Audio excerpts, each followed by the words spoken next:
Obrigado por este dia. Que possamos, nesse momento, estar abertos para que a Kátia possa nos passar e que a espiritualidade boa e amiga possa abrir a nossa mente, possa levarmos para casa tudo que a gente possa ter entendido dessa palestra que vai fazer a diferença para nós. Obrigado, Pai, mais uma vez por estarmos aqui, recebendo todas as Tuas bênçãos através do passe, nesse calor dessa comunidade, todas as informações e instruções que o Recanto do Saber possa nos dar. Abençoe, Pai, a Kátia, que ela possa dar uma ótima palestra, e a Gabriela, que possa fazer uma leitura esclarecedora. Em nome de Deus, em nome de Jesus, em nome da Virgem Maria, em nome da espiritualidade boa e amiga aqui presente, damos por aberta mais uma palestra doutrinária desta casa. Que assim seja.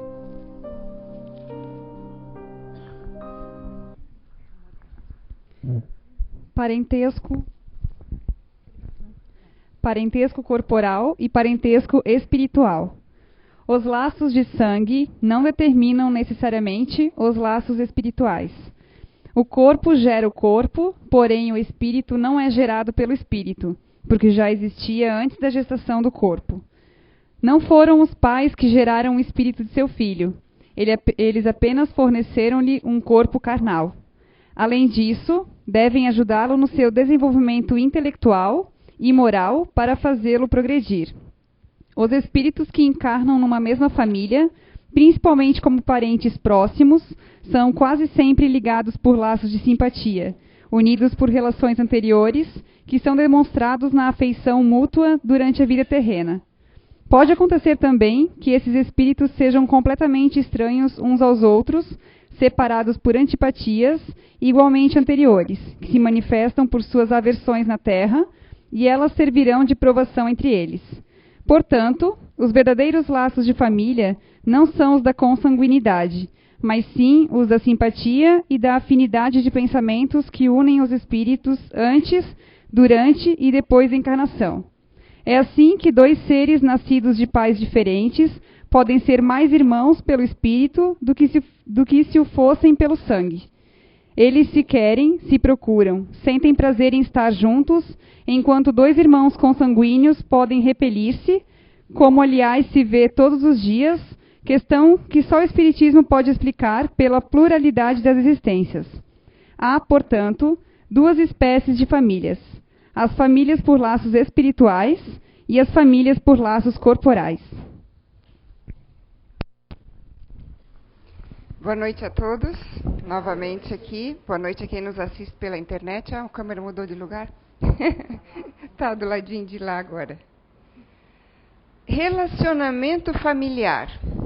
Quem será aqui que nunca teve, ou nunca não está tendo, algum probleminha, alguma dificuldade com algum membro da família, não é mesmo? Quem de nós, assim, é o sortudo que pode dizer que não tem nada? E eu estou falando, quando a gente está falando em família, a gente está falando de pais, filhos, mas irmãos, sobrinhos, tios, cunhados, sogros, avós. Essa é a nossa família. E a gente viu, hoje na leitura, que as nossas famílias, nosso parentesco, acho que estava dando um som aqui, né? Que o nosso parentesco, ele pode ser corporal ou pode ser espiritual. Vamos ver um pouquinho isso primeiro. Então, nós podemos vir em uma família espiritual e uma família carnal, ou consanguínea, né? Da matéria. Na família espiritual, os membros que fazem parte dessa família, né, eles têm uma profunda afinidade entre eles. Existe uma grande afeição. Essa afinidade, ela ultrapassa inclusive as encarnações. São espíritos que já vieram juntos muitas vezes, muitas encarnações, e vieram preservando essa afinidade durante essas longas vivências aqui na Terra, né? Mesmo quando alguns membros dessa família estão aqui no momento encarnado, outros desencarnados, continua havendo essa ligação e essa afinidade, mesmo que quem está aqui momentaneamente não sabe quem é que está do lado de lá. Muitos estão ali, inclusive, nos protegendo, caminhando ao nosso lado, no dia a dia, né? Essa família espiritual, eu acho que todo mundo deve ter pensado assim, poxa, eu queria ter vindo numa família como essa, não é mesmo? Mas, se todo mundo se dá bem, se todo mundo tem uma afinidade, para que então ainda, ou por que existe essa necessidade dessa família ainda continuar vindo, reencarnando juntos, né? Porque nós aqui no planeta Terra, aliás, em todos os mundos, né? Eu acho que a gente sempre tem o que aprender. Para chegarmos a espíritos quase perfeitos, vamos dizer assim, nós temos um longo caminho e não vai ser só no planeta Terra. Então, mesmo vindo em uma família espiritual, onde nós nos damos bem, todos temos que aprender. A convivência faz com que a gente cresça, a gente amadureça, a gente modifique hábitos que devem ser modificados. Mas então, se eu posso aprender também numa família espiritual, por que eu não vim numa família assim, onde todos nós nos damos bem, onde tudo é legal, né? Onde tudo dá certo? Eu me fiz essa pergunta, e eu diria o seguinte: quem disse que a gente já não veio numa família espiritual? A gente pode ter vindo e pode não ter dado valor. Não aproveitamos, e agora estamos aqui resgatando de uma outra maneira, não como castigo, mas para aprendermos, para evoluirmos. Pode ser que eu tenha vindo numa família espiritual e até tenha aproveitado. Me serviu de suporte, de amadurecimento intelectual, moral e espiritual, para que hoje eu esteja aqui resgatando algumas coisas que eu ainda tenho para resgatar. Pode ter sido a minha força no passado, e eles podem estar aí até como nosso anjo da guarda, torcendo pela gente para que a gente siga o caminho certo. Eu li num livro, não era a história toda, era só uma declaração de uma moça que ela estava tendo um problema e procurou ajuda, né, no centro espírita, que ela dizia que ela gostava da família dela, dos pais, dos irmãos, mas ela não sentia amor, ela não sentia afinidade por eles.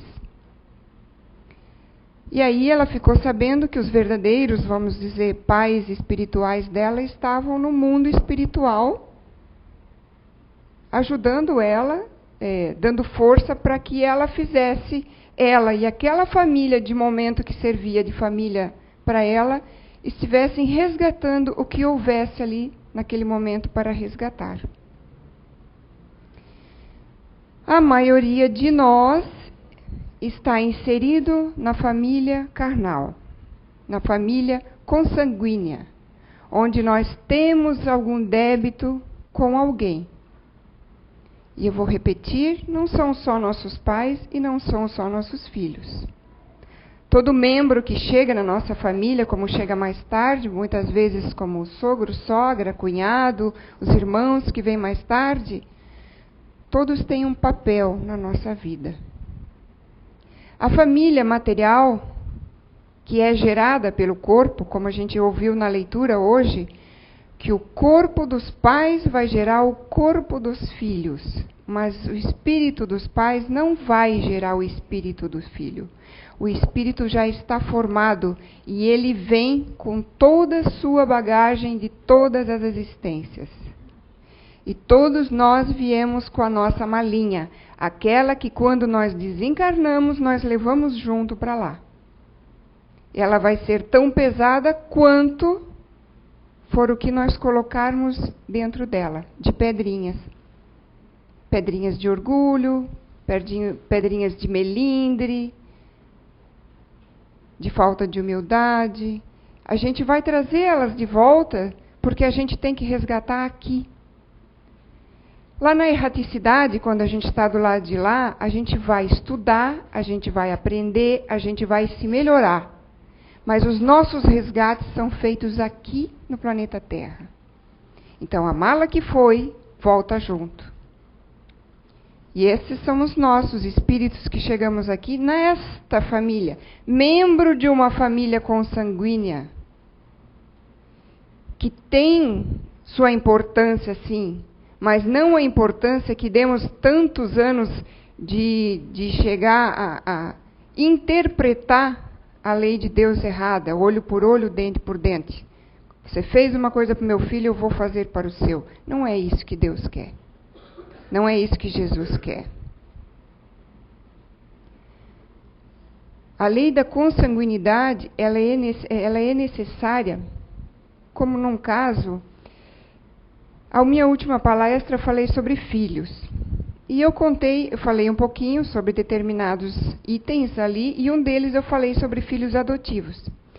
E uma história que eu li, onde foi planejado o reencarne de uma pessoa, e ela viria numa determinada família, e seria uma família de poucas posses, onde ela teria que ser dada para adoção.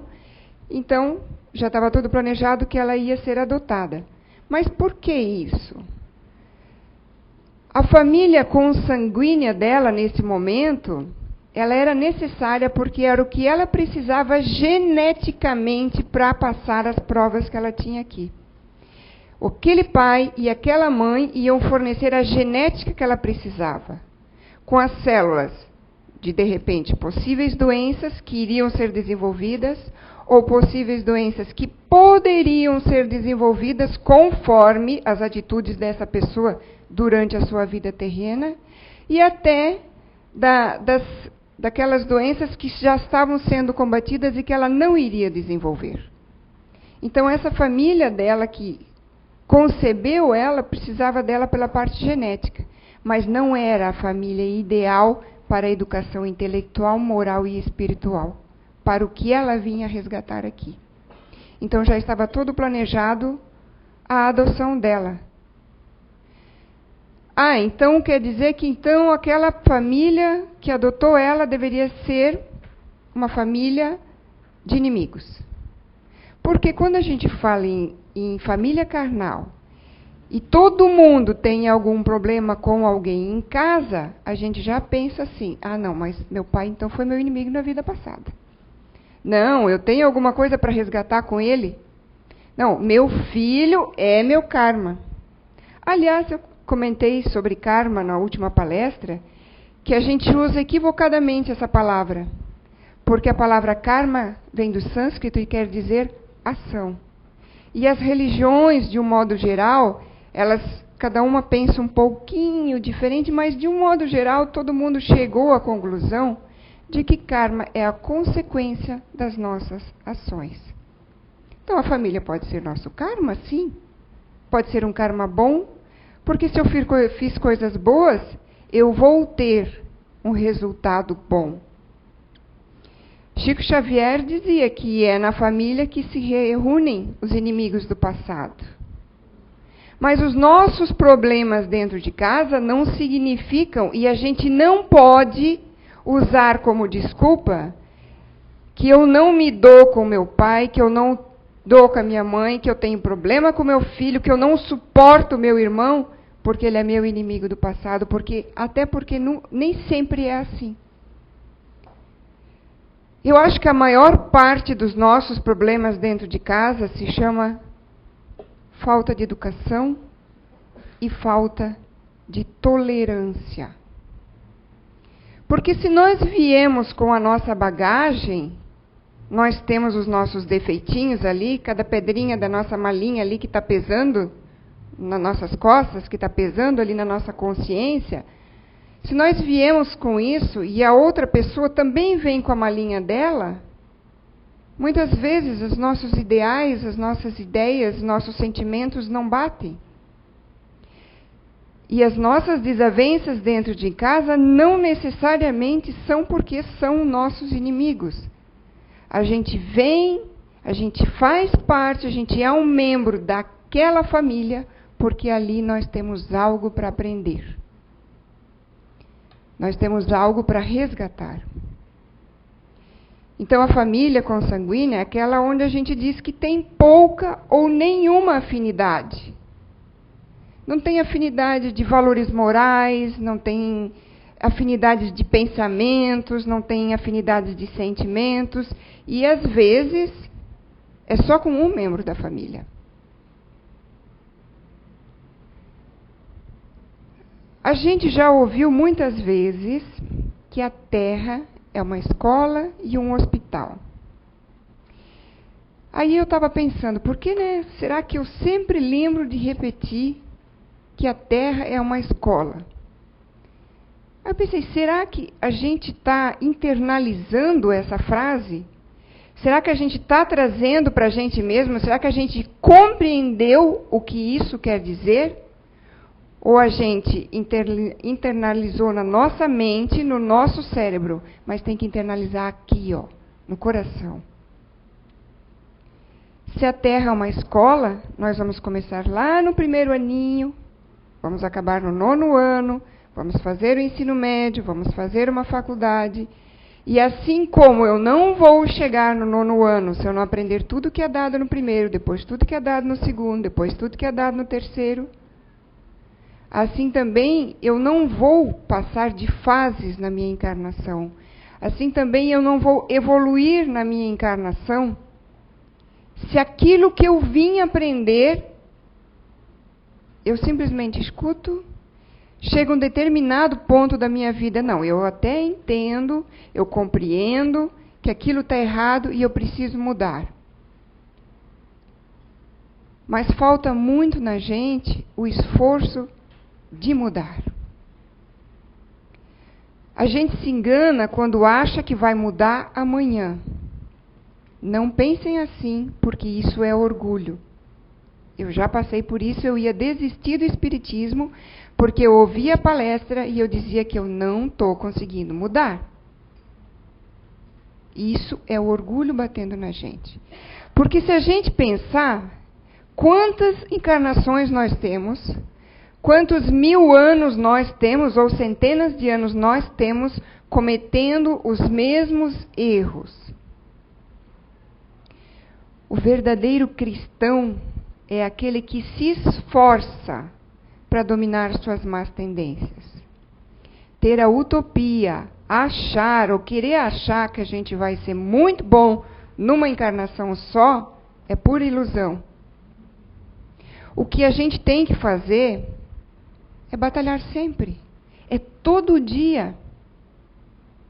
É não ficar preocupado que no mês que vem não sei o que vai acontecer se eu não estou olhando o que eu estou fazendo no dia de hoje. É fazer o que Santo Agostinho fazia e sugeriu para a gente.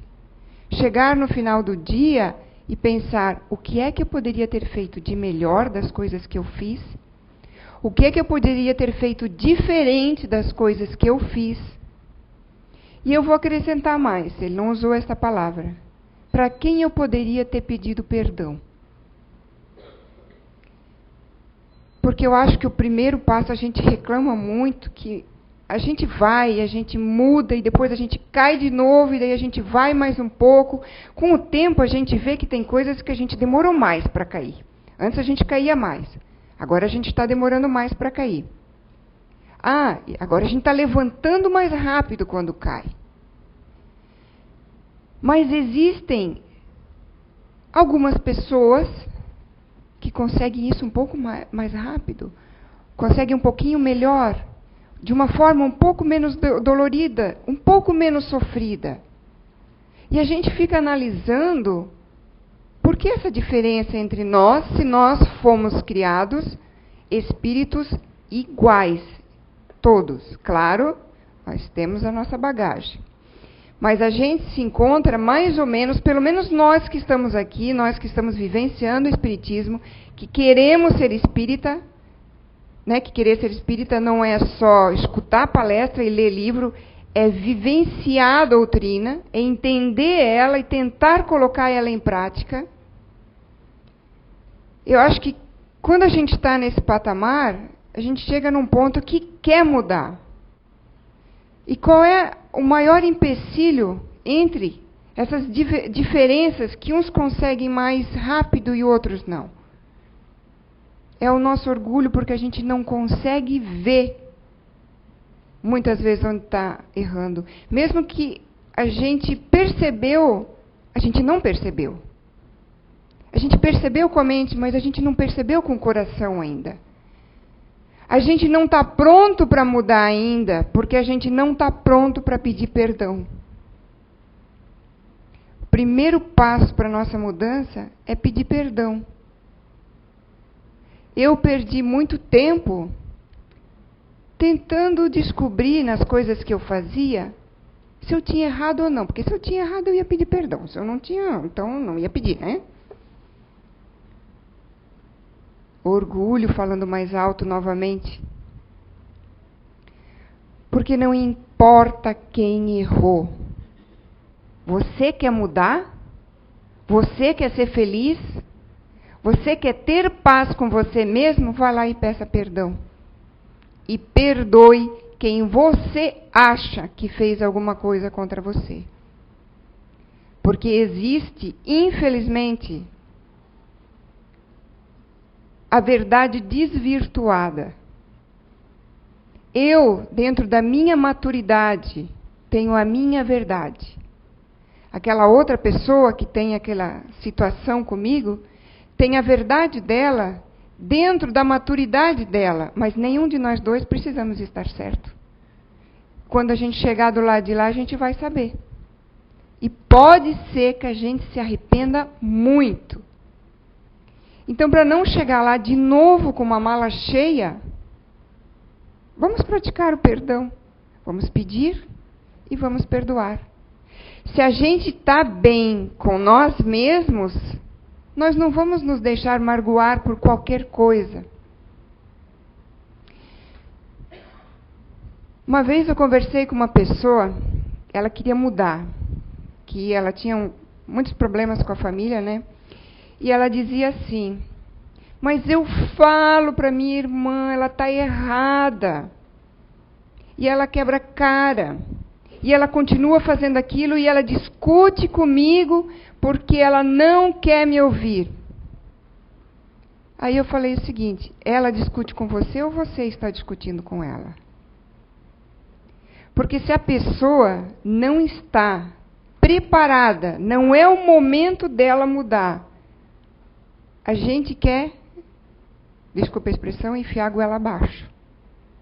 Porque eu sei isso, eu quero que a outra pessoa saiba também. Porque eu estou agindo assim agora, eu quero que a outra pessoa haja assim também. Eu já fiz isso. Quando eu conheci o Espiritismo, eu queria que a família inteira pensasse como eu. Minha família é dividida entre católico, espírita e evangélico. Lá em casa a gente tem que praticar a tolerância, porque senão ninguém conversaria mais. Eu tenho que aceitar a opinião, a religião de outras pessoas e gostaria que respeitassem a minha também. Não significa que eu estou certa. O Espiritismo é uma doutrina que traz muita lógica e muita razão para a gente compreende muita coisa, mas tem muita coisa que sequer está sendo passada para qualquer um do planeta Terra, porque nós não temos capacidade de entender ainda. A gente não tem ideia.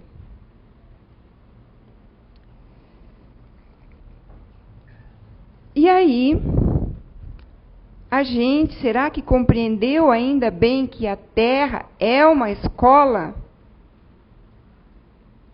Quando a gente estava lá no primeiro aninho, a gente não se esforçou para aprender o ABC e para passar de ano? Por que a gente não está se esforçando agora para passar aquelas mazelas que a gente tem que vencer? Se a Terra é uma escola, a nossa grande sala de aula é a nossa família. Não tem lugar para a gente aprender e melhorar mais do que a família. Dentro da nossa família, há possibilidades da gente vencer vários resgates numa só encarnação. De a gente resolver... Nós temos inúmeras possibilidades ali dentro da família. Tá, mas o meu maior problema, na verdade, é com a pessoa com quem eu trabalho, não é nem com a minha família. A pessoa com quem eu trabalho pode ser uma desculpa. A pessoa com quem eu trabalho, vamos considerar assim que é aquele curso extracurricular que eu estou fazendo, aquele inglês que eu estou fazendo, para me ajudar na sala de aula. O dia que eu quiser desistir, eu desisto. O dia que eu quiser trocar de emprego, eu troco. Um dia aquela pessoa vai embora também daquele emprego. Podemos aprender com essas pessoas, com amigos, com pessoas onde a gente trabalha? Claro, tudo são oportunidades para a gente aprender. Aquele curso extracurricular, aquele inglês, vai me ajudar muito lá na minha escola, na minha aula. Mas a gente sempre tem a desculpa de largar quando a gente quiser. Agora a família a gente não larga, pelo menos não nessa encarnação. E pode ser que a gente vá com acompanhada, ou eles nos acompanhem por mais algumas. Porque nenhum dos dois fez a sua parte. Aí a gente usa como desculpa, eu até tentei, mas com fulano, com meu irmão, ou com a minha mãe, ou com meu pai, não tem jeito.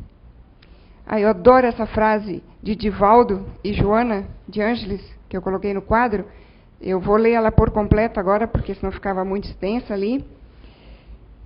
Ela foi tirada do livro O Despertar do Espírito, com Divaldo Franco e a Joana de Ângeles, no capítulo chamado Relacionamentos Humanos. A frase completa diz assim, Quando, porém, alguém não consegue evitar os constrangimentos domésticos, porque outrem, a outra pessoa, aquele que deveria ser simpático, se recusa à mudança de atitude hostil, é possível tornar o problema um valioso recurso para a prática da tolerância, tentando compreender a sua dificuldade, desculpando-o pelo estágio primário em que ainda permanece, mas tratando da gente, de não se deter no aparente impedimento e crescendo sem amarras emocionais com a retaguarda. Porque a gente usa como desculpa, eu não evoluí, eu não cresci, eu não fiz a minha parte porque meu irmão também não fez. Porque meu filho também não fez, porque meu pai também não fez. Quando a gente chegar do lado de lá, nada vai servir de desculpa. Nós temos o livre-arbítrio e a gente faz o que a gente quer fazer nesse sentido. Se eu quero melhorar, independente de todos os problemas que eu tenha, a minha parte eu posso fazer. Tá, Kátia. Então tá. Eu tenho a minha família, tenho os meus resgates, tenho os meus problemas para resolver, quero fazer a minha parte, quero melhorar. Vim aqui para resgatar, mas, poxa, precisa ser tão doído? A gente precisa sofrer tanto com a família? Precisa ser tão difícil? E aí eu vou responder para vocês a resposta que me veio na mente. Depende. Depende de quê? Depende de cada um de nós. O tamanho do problema que eu tenho em casa depende só de mim.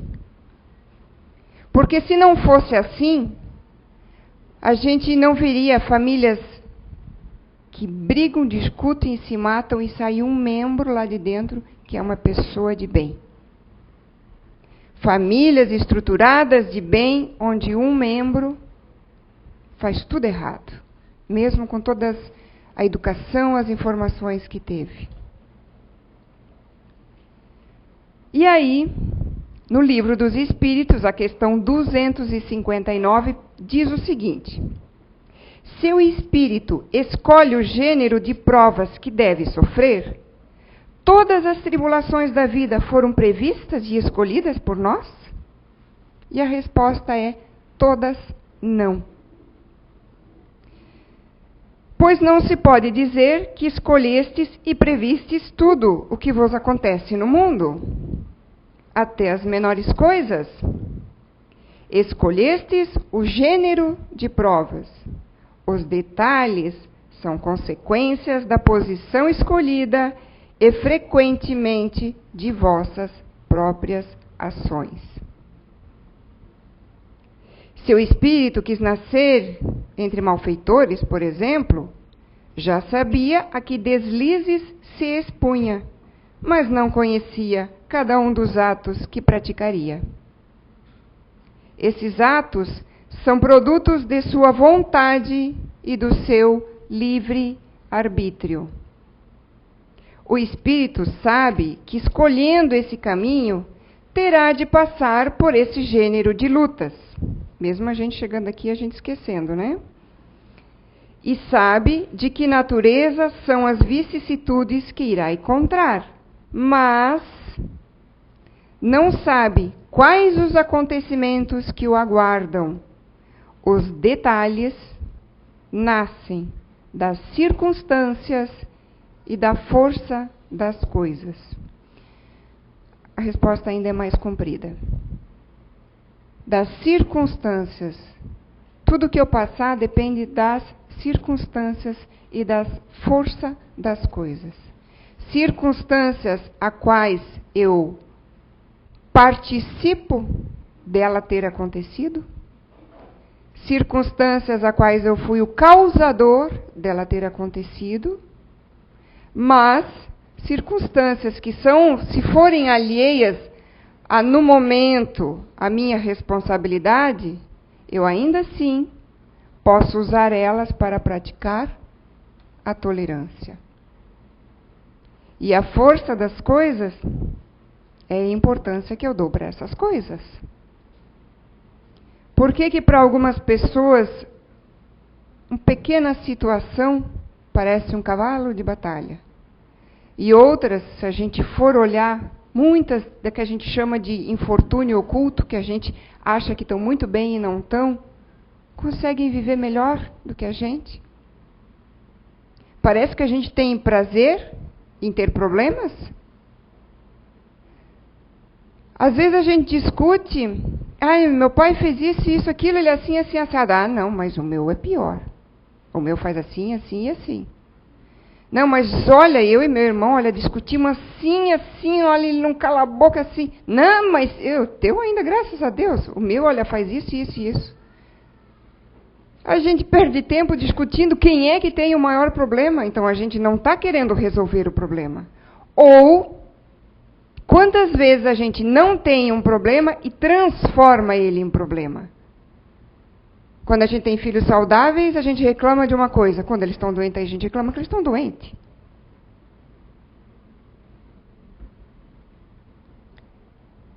O tamanho do meu problema, qual é que vai ser? Qual é o tamanho do problema de cada um de nós?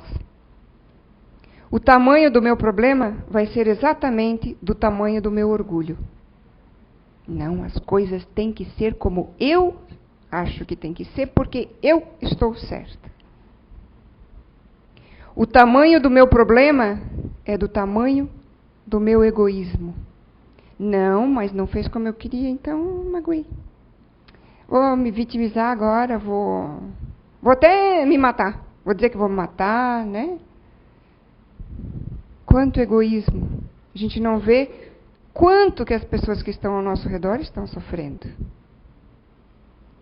O tamanho do meu problema é exatamente do mesmo tamanho da minha intolerância. Ok, falamos tanto em tolerância hoje, mas afinal de contas, o que é ser tolerante, né? Tolerante é uma palavra que vem do latim tolerare e quer dizer suportar, aceitar. Vejam bem, já vamos deixar bem claro. Não vamos confundir suportar uma situação, aceitar uma situação com lavar as mãos. Ah, meu filho me responde o dia inteiro. Eu vou ter que ser tolerante com ele, eu vou deixar ele assim mesmo. Não, isso aí é falta de responsabilidade. Pais têm a missão de pelo menos plantar a sementinha da moral, dos bons costumes e da educação nos seus filhos. Filhos, vocês têm a responsabilidade de, no mínimo, respeitar os seus pais. Isso é o mínimo. Suportar e aceitar é aquela situação onde, no momento, eu não posso fazer nada. Aquela pessoa não está preparada, não é o momento dela se modificar. Quantas encarnações pode ser que tenha um parente meu anjo da guarda, querendo que abrir a minha mente, que eu visse as coisas que hoje eu estou vendo. Tolerância é um ato de indulgência perante algo que não se pode mudar, que não se pode impedir.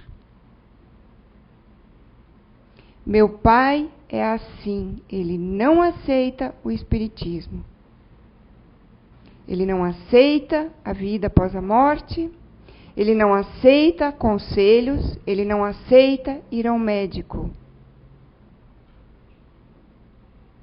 Ser tolerante é chegar lá e dar um abraço nele e gostar dele do mesmo jeito. Não é porque ele não aceita isso que eu acho que ele deva aceitar que eu tenho que tentar enfiar a goela abaixo o que eu acho. Eu até estou vendo que o certo para ele é ir no médico. Eu até estou vendo que ele vai ficar mais doente e vai piorar assim. Mas não tem mais o que fazer. Então é amar a pessoa como ela é e no estágio moral, intelectual e espiritual em que ela está. Tolerância é parar de combater o que não se pode mudar. Não confundam, vou falar novamente, deixar nossas responsabilidades para trás. Nós temos as nossas responsabilidades.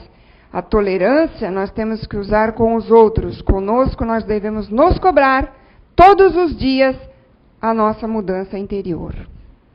Só que o problema é que a gente é tolerante conosco e cobra dos outros a mudança.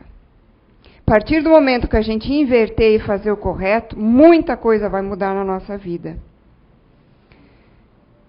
Ser tolerante é aceitar o que é diferente. Como no caso das religiões. Eu aceito o pensamento da minha mãe, que ama a Igreja Católica. Eu aceito o pensamento da minha irmã, que virou evangélica. Isso é ser tolerante. Amá-las do mesmo jeito. Mesmo se um dia eu perceber algumas coisas equivocadas ali. Se eu não puder mudar isso, se eu não puder ajudá-las no momento, continuá-la do lado delas, amando elas do jeito que elas são. Vocês sabiam, inclusive, que existe o Dia Internacional da Tolerância? Foi instituída pela ONU e é dia 16 de novembro. A gente começa sendo tolerantes, perdoando e aprendendo a pedir perdão. Eu estou aqui falando para vocês de tolerância, do que eu pesquisei, do que eu li, do que eu estudei e do pouquinho que eu já pratiquei. É uma pena que eu só posso dizer para vocês. Eu gostaria muito de transmitir o sentimento. Porque vocês não têm noção como a gente começa a praticar a tolerância, como é tão mais fácil conviver com os nossos familiares. É tão mais fácil a gente aceitar como eles são e amá-los da mesma forma, mesmo eles não sendo como a gente gostaria que eles fossem, não pensando como a gente acha ou gostaria que eles pensassem. Mas o primeiro passo é realmente pedir perdão e praticar o perdão. Perdoar todos, independente do que seja a situação. Mas se eu não consigo transmitir o sentimento para vocês, é que muitas pessoas, por mais que a gente fale, muitas pessoas acham que trabalhador de casa espírita e palestrante já tem uma auréolazinha aqui em cima, né? Tem não. A nossa luta é diária, como a de vocês. Ela é todo dia e a gente não pode deixar um dia para trás. A gente pratica o mesmo que a gente diz para vocês praticarem. Uma vez eu comentei que eu não conseguiria vir aqui em cima falar de alguma coisa que eu não acredito ou que eu não esteja, pelo menos, tentando praticar. Mas... isso aqui está barulhento. Eu pedi para uma pessoa permissão. Quem frequenta a casa sabe que nós temos o SOS emocional. Ano passado, no final do SOS do ano passado, a gente teve um frequentador que deu um depoimento do que ele tinha aprendido aqui na Casa Espírita. Ele até disse que poderia ser falado e dado o nome dele e tal. Mesmo assim, eu pedi a permissão dele para ler esse depoimento hoje. Para quem sabe, vocês conseguirem assimilar um pouquinho mais lá com o coração, não só com a mente, o que eu quis passar aqui hoje. E o nome dele não importa. Ele conta aqui no início que ele veio fazer o SOS só de curiosidade. A esposa é que colocou lá o nominho dele. E ele diz aqui que nos 2 primeiros encontros, depois dos 2 primeiros encontros, já as dúvidas dele, assim, de, nossa, o que é isso? O que eu vou fazer lá, né? As incertezas dele já tinham ido embora. E aí ele faz o seguinte depoimento. Eu estou lendo esse depoimento pelo seguinte, eu me lembrei, só voltando atrás um pouquinho agora, de uma palestra do André, acho que foi no primeiro domingo desse mês. Ele falou o seguinte, e depois a gente soube em reunião, por um espírito, que ele foi inspirado a dizer isso. Muita coisa a gente diz, eu no começo da palestra aqui, saí totalmente fora aqui, tá? Às vezes a gente toma um rumo que a gente nem esperava. Muitas vezes a gente nem lembra o que falou, é a espiritualidade, o anjo de guarda de cada um de nós aqui, querendo que a gente ouça alguma coisa. E ele disse o seguinte, tem pessoas que estão anos no espiritismo, estão frequentando, estão assistindo palestra, estão fazendo tratamento, estão tomando passe, estão lendo livro e estão a mesma coisa. E tem pessoas que acabaram de chegar, leem o Evangelho e começam a se modificar. Porque só depende de cada um de nós. Não é culpa do meu pai, da minha mãe, do meu irmão, do meu filho, do meu cunhado e de ninguém. A responsabilidade é só nossa, pelo nosso bem viver com as pessoas e pela nossa mudança. Depois de todas as orientações que nos foi passado, e ouvindo todos os relatos dos colegas, compreendi que os meus problemas não são assim tão grandes. E vários desses problemas são por puro orgulho e melindre.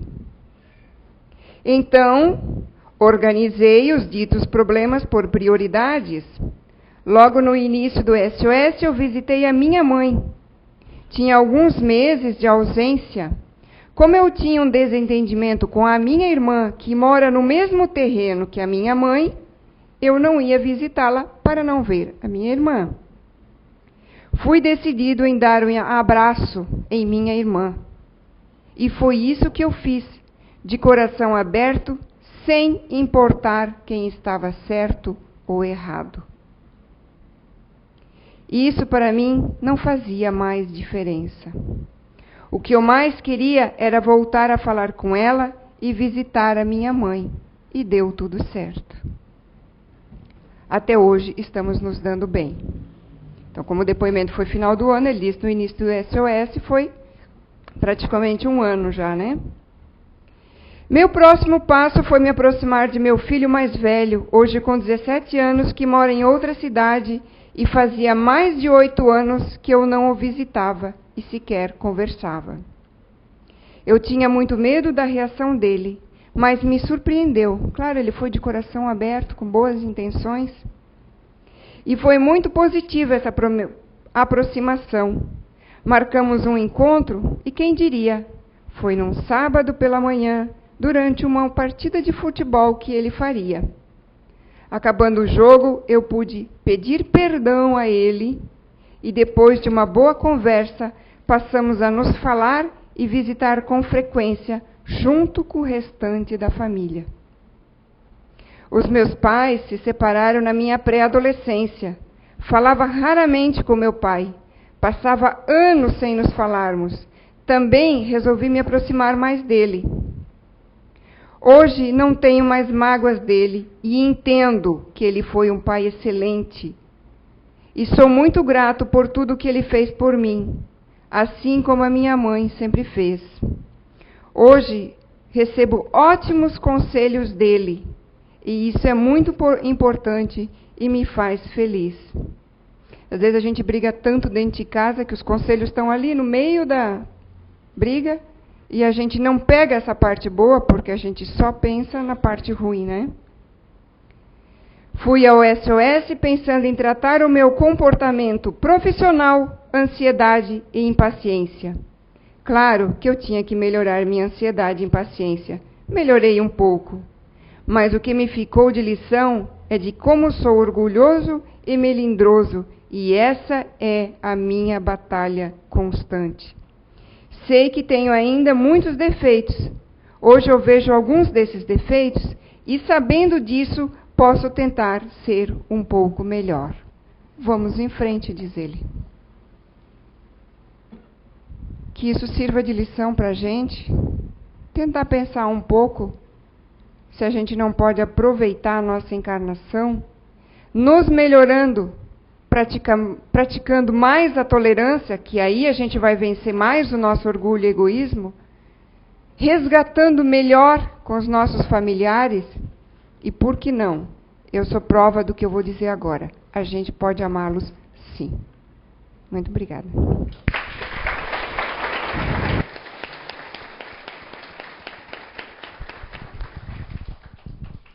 Belíssima palestra, Kátia. Isso é tão importante, esses depoimentos para a gente, porque eu acho que isso cria na gente, demonstra que se uma pessoa pode mudar, a gente pode mudar também, né? E é muito importante a gente se conhecer. E hoje, aqui na nossa casa, a gente tem uma ferramenta que a gente pode se conhecer, que é a ferramenta do Arqueologia do Ser, do Conhece a Ti Mesmo. A gente pode se conhecer, é só a gente querer, né? Então, vamos ficar agora com a oração final da Kátia e vamos nos preparar para a segunda parte dos nossos trabalhos. Pai de infinito amor e de bondade, que possamos nessa noite levar para nossos lares um pouco mais desse fluido energético chamado tolerância. Praticar em nossos lares, começando a praticar em nossos corações a boa convivência, o amar ao próximo, o respeito, a educação para com as pessoas que estão ao nosso redor. Porque quantas vezes achamos que estamos certos E que decepção quando descobrirmos que nós não estávamos tão certos assim. Então que não percamos mais tempo procurando os porquês, procurando desculpas, que possamos viver a nossa vida em paz, com serenidade, perdoando o próximo, perdoando a nós mesmos pelas nossas falhas, divulgando a tolerância para conosco, para com os outros, aprendendo um pouquinho mais sobre o verdadeiro amor. Obrigada a toda a espiritualidade boa e amiga. Obrigada aos nossos anjos da guarda.